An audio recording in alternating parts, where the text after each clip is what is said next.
Hi everyone, and welcome to this session about data security in the Microsoft Power Platform. It's a pleasure to be here today at the Scottish Summit 2021. Remember, this session is being recorded and it will be shared with you in YouTube later on. And also you have the social media hashtag there, Scottish Summit 2021, to use during the event. But first of all, let me thank our sponsors. These companies have made this event possible, so we should be very grateful for their support to this community event. My name is Marco Amoedo. I'm the CTO at KPMG Microsoft Business Solutions. I've been working with Microsoft Dynamics and the Power Platform for the last 15 years, and I'm also a Microsoft Business Solutions MVP. I'll be pleased to answer any questions today during the event or at any time really. You have my Twitter handle there at Marco Amoedo. Please feel free to reach out and I'll try to help as much as I can. So what's the agenda for today? The agenda for today is centered around how we manage data security in the Power Platform, right? So first of all, we're going to look at the different security layers or mechanisms that we got available to us, not just the ones that come inbuilt on the Power Platform or the DataFlex, but also what else is there available for us to use. Then we'll focus or deep dive on the DataFlex security model and that rich security controls that we got there down to the record level and how they work. We also look at the performance implications and scalability implications of the different options we got there and how we should be careful modeling some of these things to ensure that our applications work correctly and scale through thousands and hundreds of thousands of users. And finally, we'll share some tips and tricks from all over the years working with the security mechanisms and some learnings from that experience. So let's first look at the layers. At the innermost of the security layers, we obviously have the DataFlex, role-based security model and data access controls. We'll deep dive into that later, so I won't spend too much time here on it, but that's the core of the data security modeling. But above that, we obviously have applications, and we can control the access to data and the access through to applications, sharing applications, etc. So if you're familiar with the Power Platform, you will know that you can share different applications. So if I don't have access to application, I don't see the data. Well, sort of, I can still reach out if I have access and so on, but it's some mechanism that we got available there. Above that, we got environments and data loss prevention policies. Environments allow us to segregate data.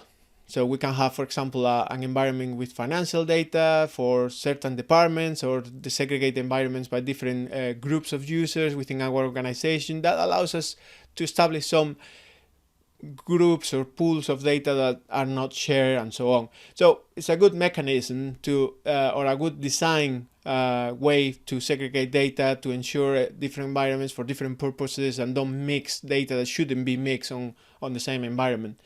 We also have the data loss prevention policies. We are going to look into those in a bit of detail later, but the data loss prevention policies allow us to control how data flows in an environment. Obviously, above that, we got the licensing layer. If I don't have a license, I won't be able to access the Power Platform features. It's a layer. It's a layer that we got there. So you should control the assignment of licenses to different users in your organization, and only people with a need to use anything or using Power Platform should have licenses and so on. But the most interesting one, and often forgotten in our world, in the Power Platform world, is the Active Directory capabilities, the authentication, conditional access, identity protection, all the stuff that we got there with Active Directory to control and secure access to our enterprise applications, which obviously Power Platform is one of. So let's deep dive on that one a little bit, because it's actually really powerful and really interesting to establish the first layer of defense to avoid leakage of data, to avoid unintended access to data on our environments. The most powerful mechanism that we got available there, aside of the typical, user authorization and so on, is the AAD Active Directory Conditional Access Policies. The conditional access policies are just advanced controls on access to domain resources, to applications. These conditional access policies allow us to gather signals. For example, who is trying to access an application, where are they trying to access the application from, the location, the IPs, or even the countries, as we'll see later. What application they are trying to access. Obviously, not all applications have the same level of data, sensitivity. And also, what device are they using? Are they using a company-owned device that we know and trust? Are they using a personal device? Are they using what device are they using? And we can also enrich that with real-time risk information. If you are using identity protection on Active Directory, we can get threat assessment based on the behavior of the user. Are they accessing from a private IP, an IP from the Tor network, or an IP from anonymous VPN? That's warning, normally used by threat actors. Are they trying to use, failing to use passwords, or using, typical brute force mechanisms? So there are lots of signals that we can get there to try to decide how we are going to verify that access attempt. So then, based on that, we take a decision whether we allow access. Maybe it's a known user within the main office IP in a trusted device joined to the domain, so we're not going to bother that user, let it go through, allow access. But if we are maybe worried, or it's being accessed through a different device, etc., we can use require multi-factor authentication for that login, or directly block access. So there are different levels or different requirements that we can place on, and then that grants the access to apps and data. So, and this all happens transparently, but we can define different rules. I'll show you that in a second, but it's a very powerful mechanism that we got available, and we should consider as the first layer of defense, and have a think through on how we secure our network, our perimeter, and therefore our access to Power Platform. Next layer down, aside of licensing and stuff and environment access, is the data loss prevention policies. And I've chosen to spend a few minutes on data loss prevention policies because I found over the years that they are often neglected. I mean, everyone more or less knows about this, but they are a very powerful mechanism to start blocking and preventing leakage of data or unintended use of data. So at the core, data loss prevention policies create groups of connectors to control data sharing. Essentially, you create a group of business connectors, non-business, and block.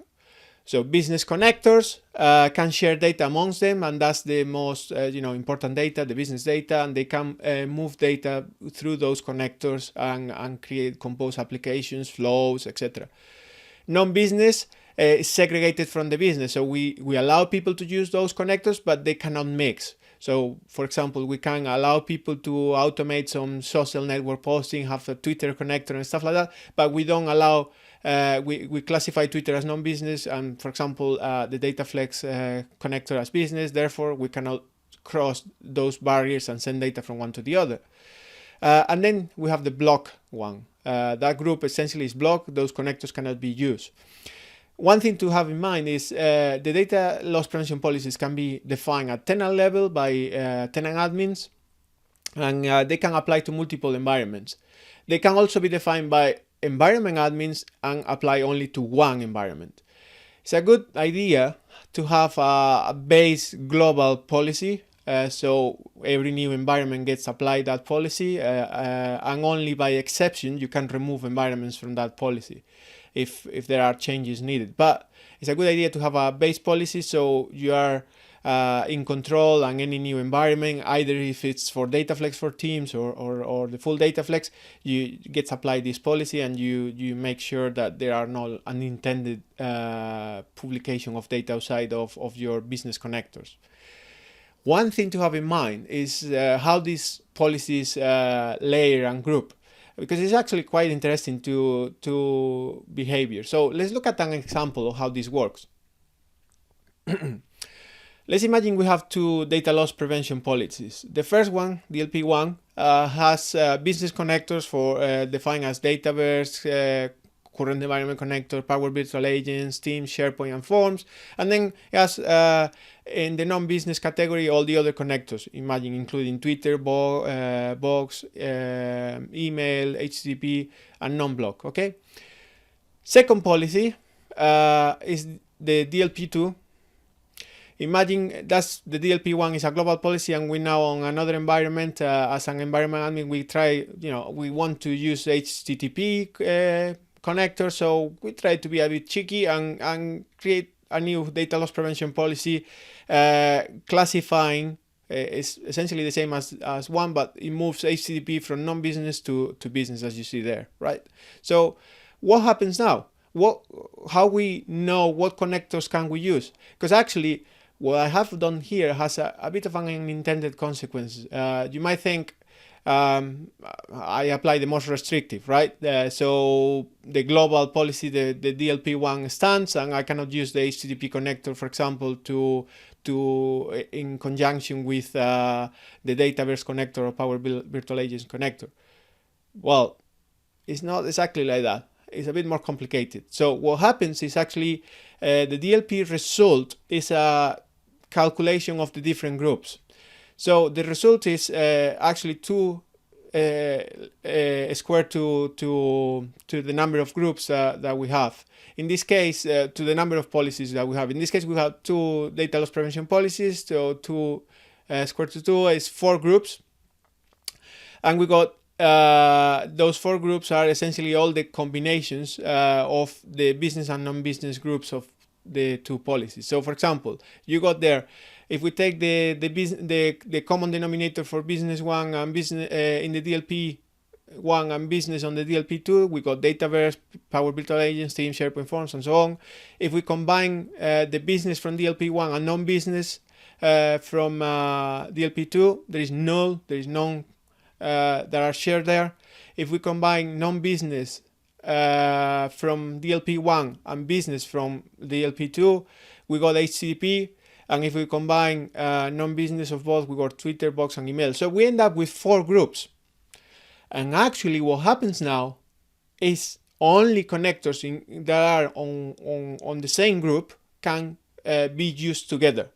So my cheeky way of thinking, I can move the HTTP connector from non-business to business, actually resulted in not being able to use the HTTP connector at all with any of the non-business, because what you see there is HTTP is on a group of its own with non-business and business, so there are no other connectors there. Therefore, in any flow, Canvas app, or so on the Power Platform, I cannot mix that connector with anything else. It ended up on a group of its own. I can still use the Twitter, Box, and email connectors together, or the business connectors, Dataverse, PBA, Teams, and so on together, but not the HTTP. So it's very important to have that in mind, how the end result of the data loss prevention policy is calculated, because you might end up with unintended consequences like this in this scenario.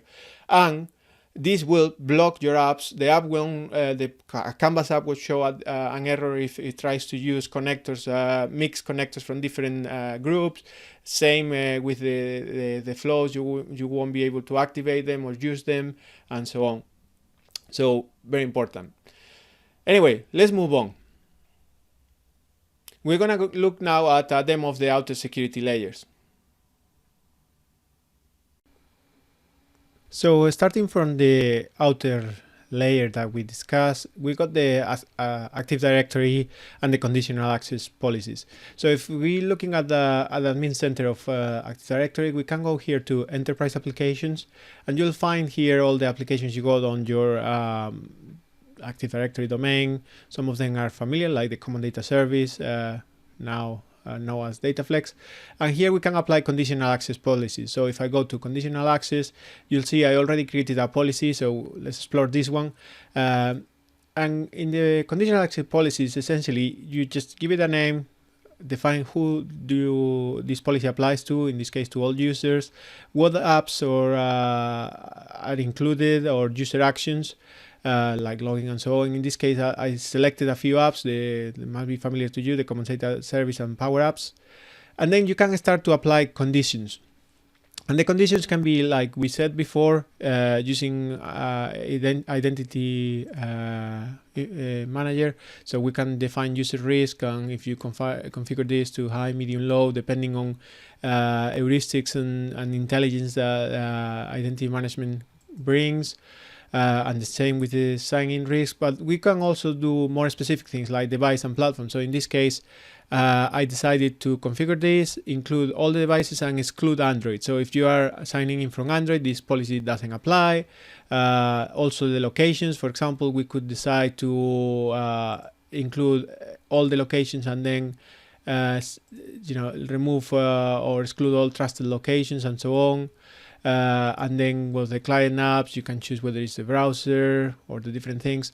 And finally, the device state, whether it's a device manager or no.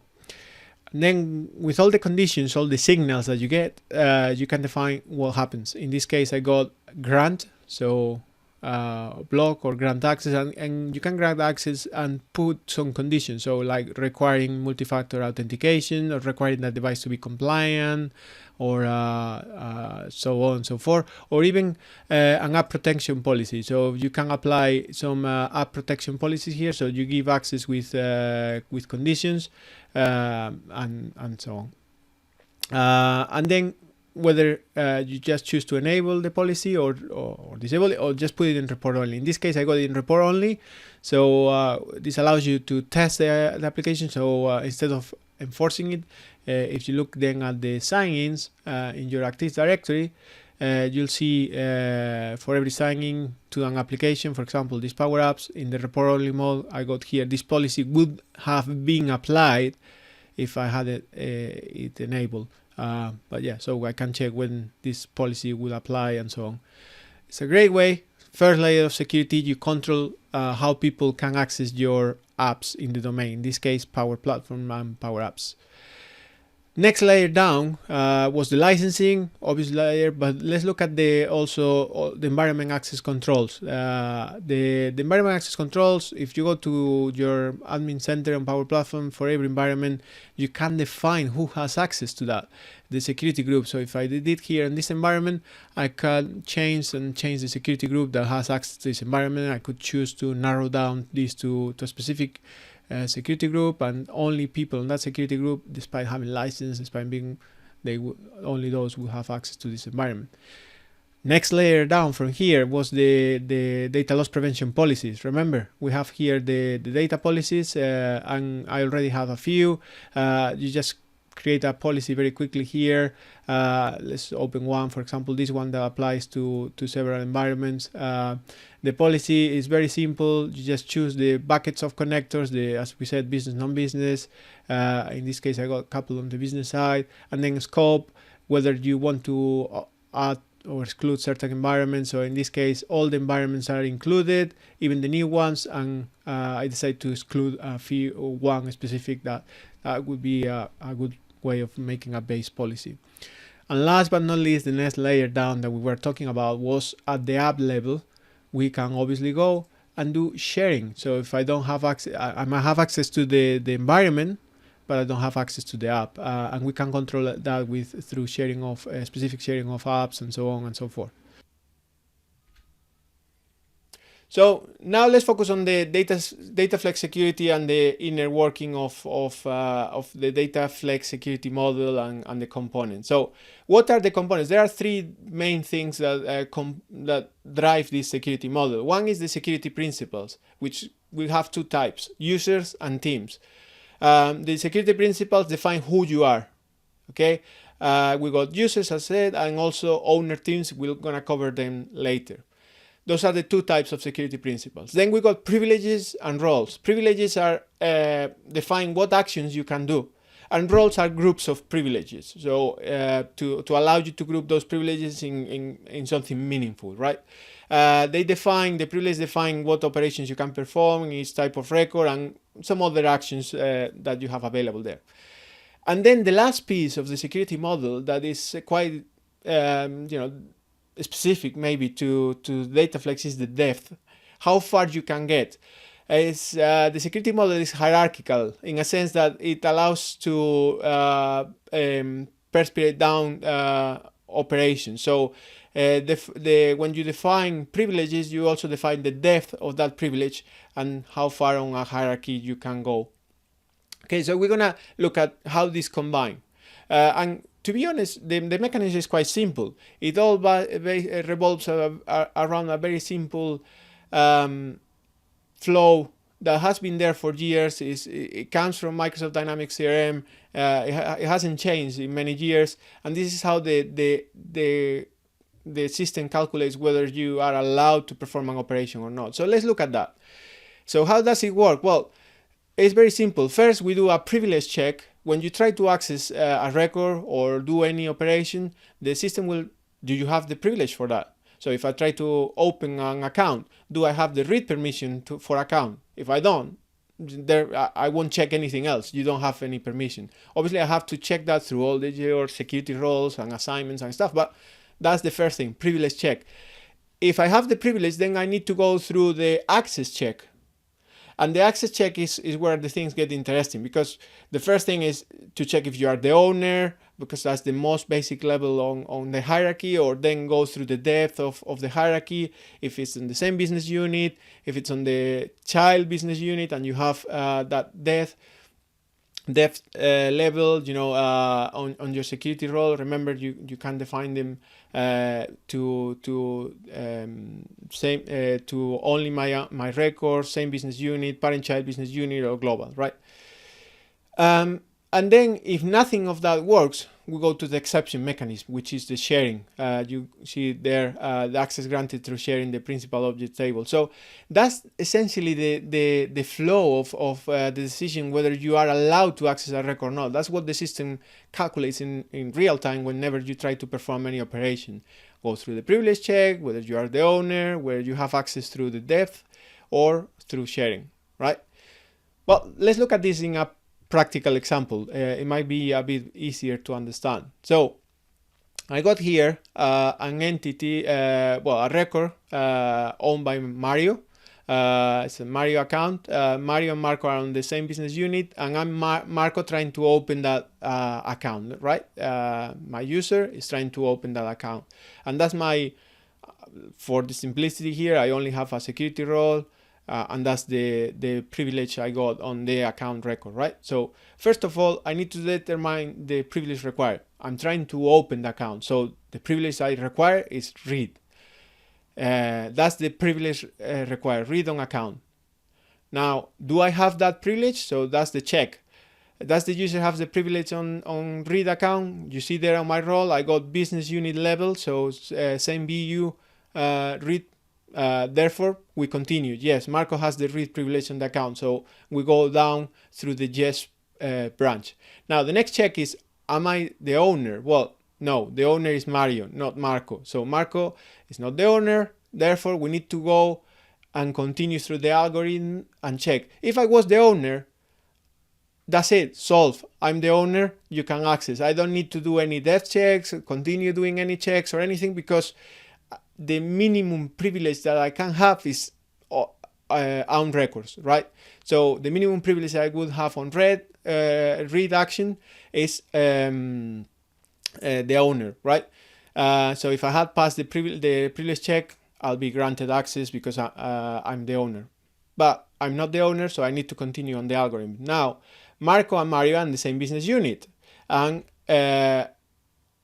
they have the same BU depth, and therefore we looking at my security role there, the read permission, I got the half circle, and that means same BU, therefore I got access granted because we are on the same business unit, and the record therefore is in the same business unit. We can work. We don't need to go and do a check at the sharing. Speaking of which, sharing, that's a very interesting mechanism. If all the dev checks, all the stuff doesn't work, we got sharing. And what's sharing? Well, sharing is a useful mechanism to provide granular record level control of access.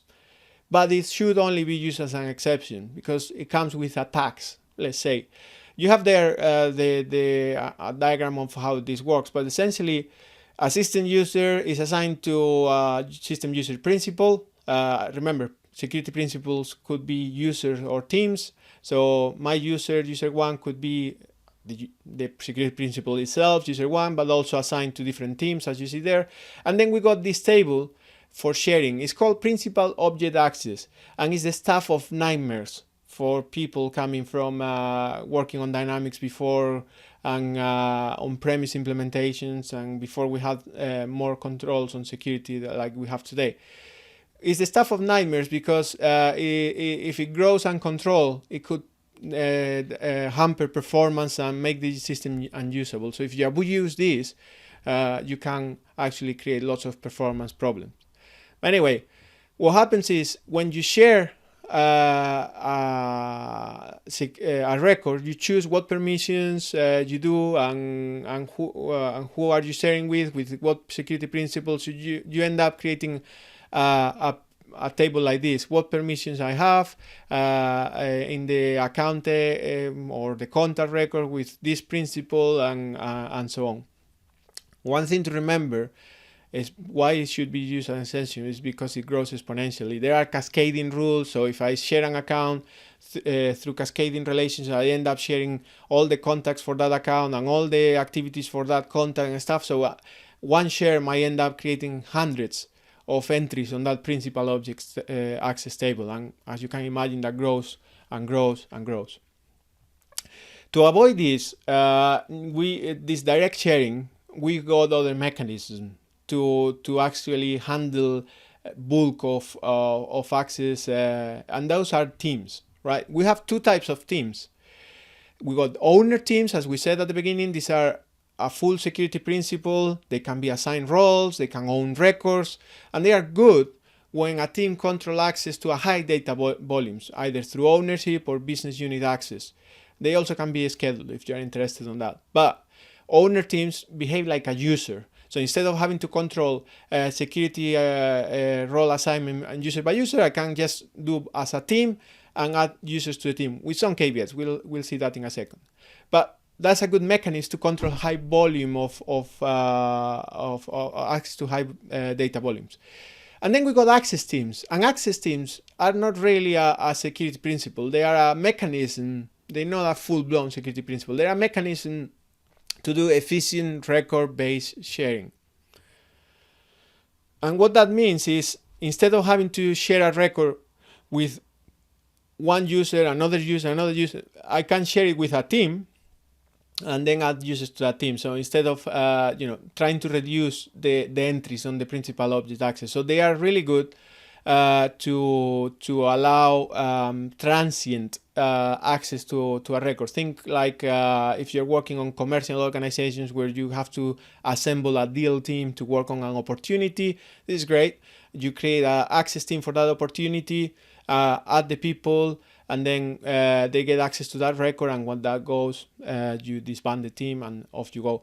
Actually, they have an automated life cycle you can configure in the platform, so automatically you can define templates for access teams, and for example on opportunity record, as I said, and when you add people, the team gets automatically created, people assigned to the team, and so on. When the last member is removed from the team goes and disappears. They're really good, and they are lightweight. More importantly, as we'll see later on performance, they are really lightweight compared to owner teams, and that's their advantage. So owner teams for ownership, record ownership, access to same view, security roles, access teams to optimize sharing, right? Now, one question about roles and teams. So roles for owner teams, by default, the role is in if you assign a security role to an owner team, the role is in the context of the team. When you create the role, you have a setting there to control this.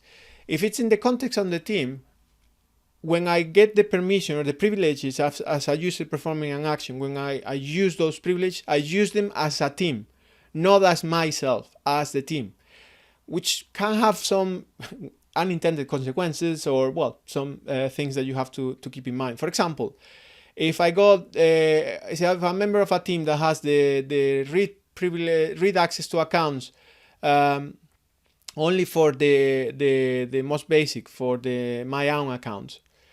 If I try to read an account that is my account as a user, I can, because the owner of that account is my user, but I'm using the privilege of the team, and therefore I can't. Now, you can control that, and there is a setting when you create the security roles that says the members privilege inheritance, so you can choose whether they can give direct user privileges as well and behave as the user. Just keep that in mind when you're working, okay? So aside of all these mechanisms, what other exception or other mechanisms we got here? Well, the next one is the field level security. Outside of all the security principles, roles, and hierarchy, we also have field level security. And field level security was introduced to allow an easy way to protect sensitive subset of data and records. Instead of having to secure the whole record, there might be a few fields that are sensitive, like personal details or healthcare details, or other sort of very sensitive details that only a subset of people should be able to access. So for that, we have the field level security profiles.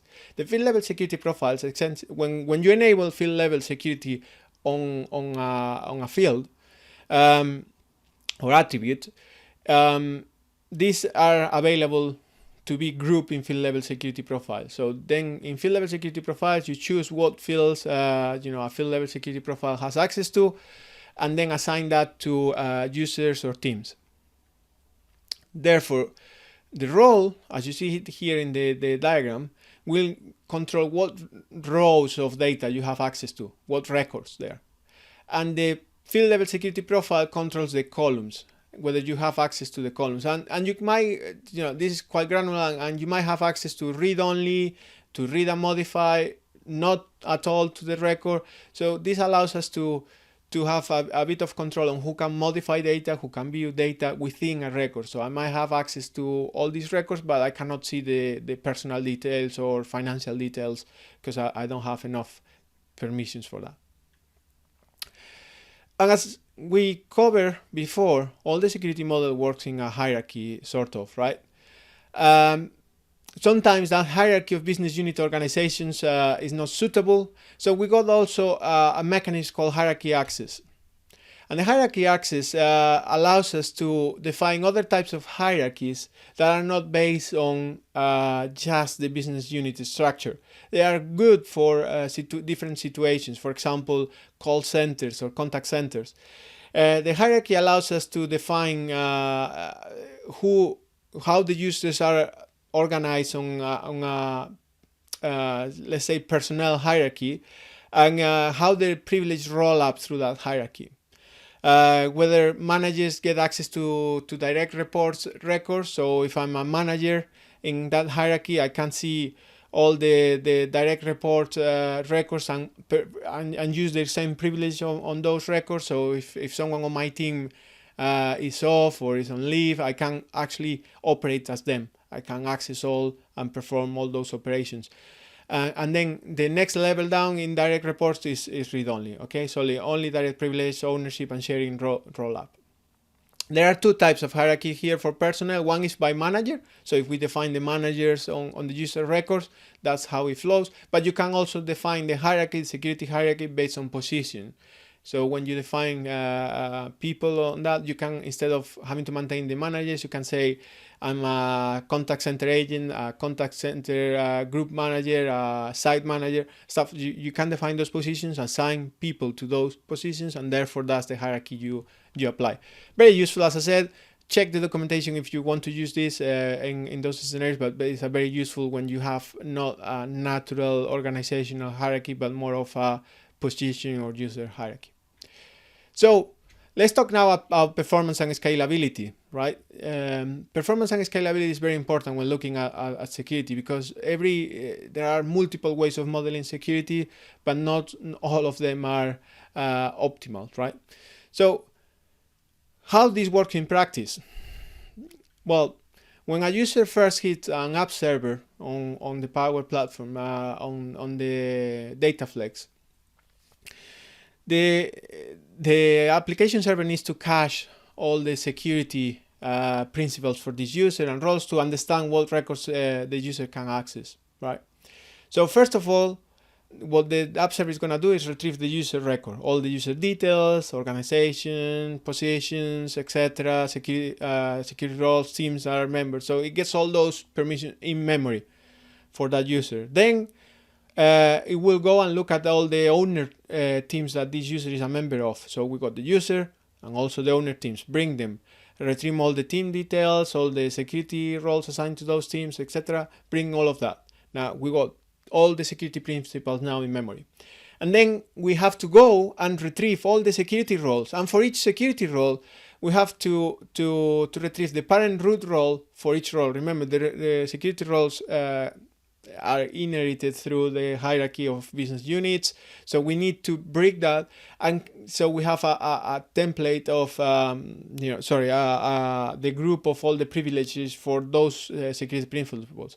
So as you can imagine, if we are not careful and use too many owner teams and too many security roles, and we all of a sudden, for every user accessing that application server within the DataFlex, we have to cache a huge amount of data in memory to make sure that we can compute all the permissions there.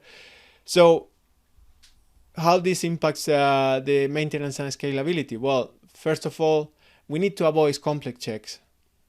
Remember the algorithm we had at the beginning. You need to model security considering that hierarchy of checks. And it's very simple. It's ownership, depth, and sharing. If you can model security just based on ownership, whether you own the record or not, great, because you never go into depth checks and more costly checks. And that is fantastic. So if you can model security that way, only based on whether you own or not a record, all those permissions, great. If you have to, for requirements, you go on business unit, parent child business unit, great, but keep in mind that is going to cost you a little bit more. Now, also, the number of roles and teams has an impact, and that is the balance that we have to create here. Remember, all those roles, teams, etc. are cache. So if we have hundreds of them, and the cache might become too big, and if we have hundreds of them and hundreds of users and stuff, all of a sudden performance starts to degrade, because every time a user gets there, we need to load that cache, and then the next user, and we run out of space. So all of those problems. And lastly, if you go to the exceptions and use sharing, be careful, because that POA table, the principal object access table, if you use sharing and control, it grows very fast, very quickly, and you end up with problems. So those are really the things you have to keep in mind when designing: the number of security principles, number of roles, how the checks work, and the POA.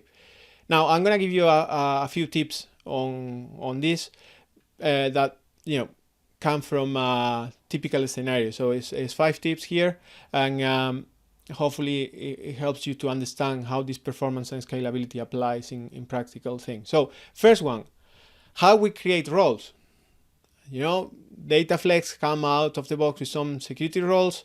How can we create more roles? Well, don't start from scratch, because there are lots of permissions, there are lots of things, and if you forget one simple setting somewhere, maybe that role is unusable and you cannot access the record because you're missing some privilege here or there or whatever, and that's fairly complicated. So my advice here is copy an out-of-the-box role and customize, to find the minimum privileges. So copy a basic user out-of-the-box role and then trim it down, removing some things that you don't want, or add the things that you want. A best practice here, or maintenance tip really, to make your life easier, try to find the minimum common denominator for security in your environment and create a role for that. That's the basic role. Every user gets a role. That's the minimum security permissions. And that's great, because that way you have one role that applies to everyone instead of having to create different roles for different people and maintain those roles. That's your base role, okay? And that makes for an easier maintenance, makes for everything. And then for different permissions, you can create additional roles that you assign to people or teams to grant additional privilege. But always look for those minimum minimum common denominator, and create that role. That's something to have in mind and very important. Second tip, do not follow organizational structures. When you get presented to the concept of business unit and hierarchical security and stuff, it's very easy to get confused and just go, well, my organization has this business unit, these structures on different countries, different regions, and so on. So we just mimic that and create the same structure. But actually, more often than not, the security requirements don't match that because of different regulations, because different ways of working. So design the hierarchy based on the security needs and not on the organizational structure. For example, here, you have an organization with different regions, EMEA and Asia, different countries, and then within countries, different branch or different product lines. In the Korea branch or region, because of regulation, everyone has access to everything. We don't need more model the different branches and so on, and other organizations we do. If we don't need it, don't create it, because business units are also taxing and they cannot be deleted, and they are there and need maintenance, and the roles get replicated and so on. So try to keep the number of business units down, because that impacts performance as well.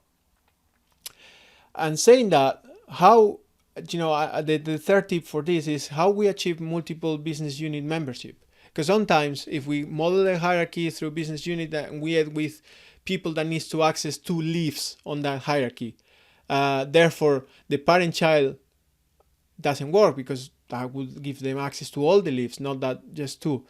Well, you can use teams to make a user member of multiple business units. That's what you have here depicted.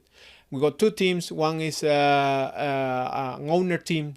Remember that we're talking about owner teams here. One is an owner team on branch B of Poland. The other is an owner team on Korea.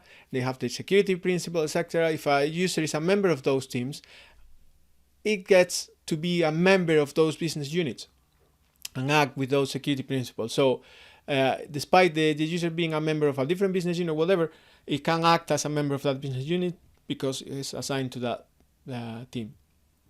If we combine those last 2 tips, actually, you get something very interesting. You can get to model using tables. This is similar, if anyone has done digital electronics, this is a very similar mechanism that is used to simplify logic circuits.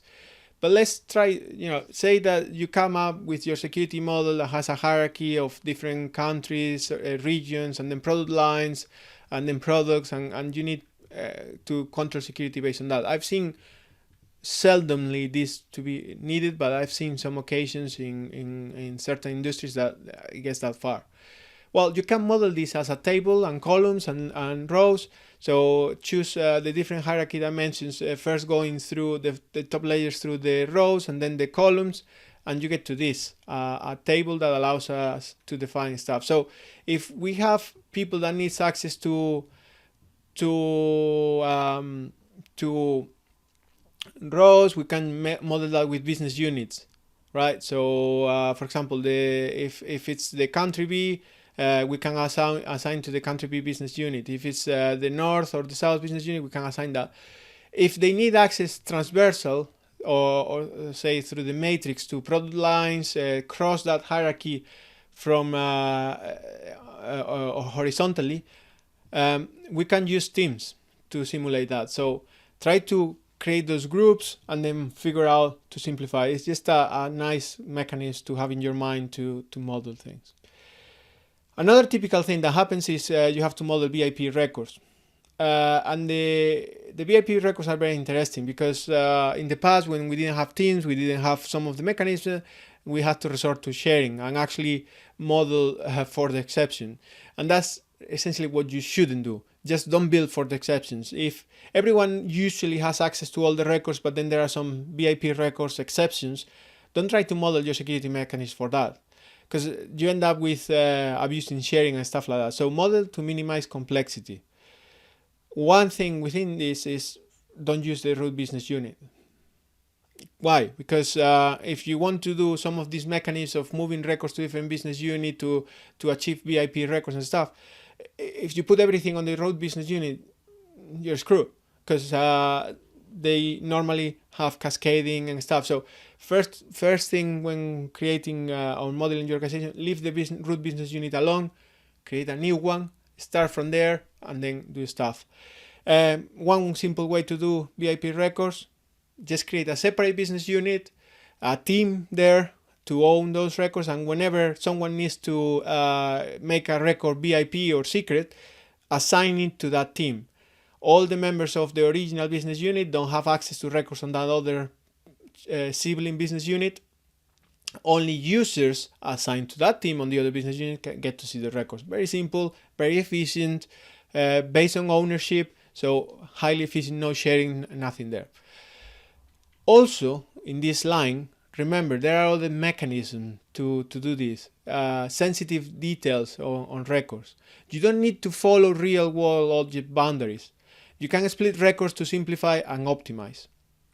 So, imagine there are only a subset of fields or data within an account, the financials, that we want to secure, that only certain people can see. Well, we can use field level security, but if it's too much, too many things, or actually it's a set of, too many data, we split it. We can create another object on our DataFlex, make it child of the account, and just secure access to that object through a security role or through a team, whatever it is, but split. Don't follow real world object boundaries, because that might complicate your security model. So keep that in mind also. So with that, let's have a look at a quick demo of the BIP records in action. So for this quick demo on BIP records, we got here two users. On the left-hand side is my user, Marco. On the right-hand side, we got Mario. Both users are on the same business unit, and we got an additional business unit with a BIP owner team, where we can assign records that we want to hide from users or make BIP. As you see here, Mario has access to all the records on his business unit, same as Marco. So for example, if I open this Marco's account that's owned, we'll see here, owned by Marco, we can check how Mario gets access to this. So if we go to the check access, this is a new feature that came recently on the model-driven app. So we can go here, check access. We can see that Mario has all these permissions on this account, and it's assigned directly because he's got this role called user role on this business unit. That's great. We can check how Mario got access to that record. Mario has access because that's business unit level.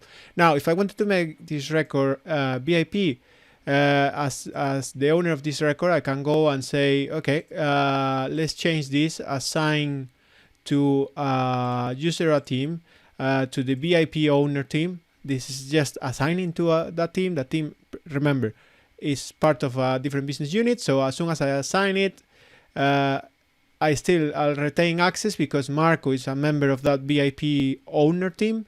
But look what happens with Mario. Mario lost access to that account. That account does not show up anymore for Mario. Mario can still access his account, another account here, but lost access to that. And now that is a BIP record. Only I can see it because it's that BIP owner. Very simple, very easy. Ownership, no depth, no checks on sharing anything. So this is a fairly straightforward mechanism and easy to implement. Additionally, if we wanted to look at other things, for example, in this demo account, Mario has access to a field level security here. You see this field is protected, so I do. But Mario cannot see any of the financial data. It doesn't have access to that because his security role doesn't allow to see financial data.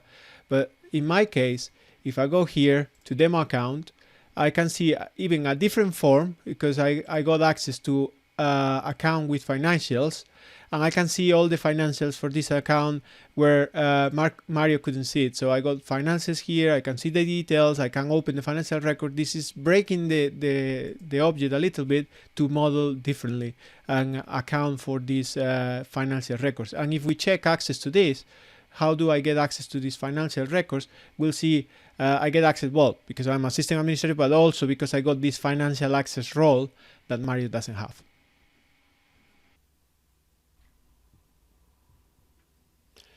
So thank you very much for attending this session. Today we've seen the different security mechanism layers, how the data security model in DataFlex, the inner workings and the performance scalability considerations, and also some security modeling tips. I hope this session has been useful for you and gave you something new or something, and you have learned something.